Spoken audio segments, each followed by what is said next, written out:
ആമേൻ, ആമേൻ. യേശുവിൻ്റെ ഏറ്റവും പ്രിയമുള്ള കുഞ്ഞെ, റോമാലേഖനം 15:1, ബലമുള്ളവരായ നാം ദുർബലരുടെ പോരായ്മകൾ സഹിക്കുകയാണ് വേണ്ടത്. നമ്മളെപ്പോഴും പറയുന്നത് നമുക്ക് നമ്മുടേതായ ശക്തിയുണ്ട്, നമുക്ക് കാര്യങ്ങൾ അറിയാം, പ്രാപ്തിയുണ്ട് എന്നൊക്കെ എല്ലാവരുടെയും ഒരു വീമ്പിളക്കൽ അതാണ്. എന്നാൽ നമ്മുടെ ബലത്തിൻ്റെ അടയാളം, ബലമുള്ളവരായ നാം ദുർബലരുടെ പോരായ്മകൾ സഹിക്കുകയാണ് വേണ്ടത്. അങ്ങനെ സഹിക്കുന്ന കാര്യത്തിൽ നമ്മളെല്ലാം ഒരു പരാജയമാണ്. അങ്ങനെ സഹിക്കുന്ന കാര്യത്തിൽ ഒരു പരാജയമായതുകൊണ്ട് തന്നെ നമുക്ക് ബലമില്ല എന്ന അതിൻ്റെ തെളിവ്.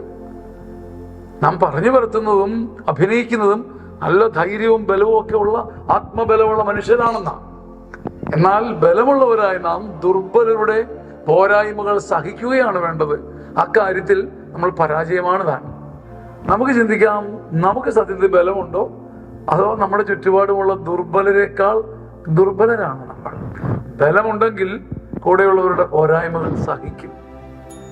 ചോദ്യം നമ്മോട് തന്നെയാണ്. ആമേൻ, ആമേൻ, ആമേൻ.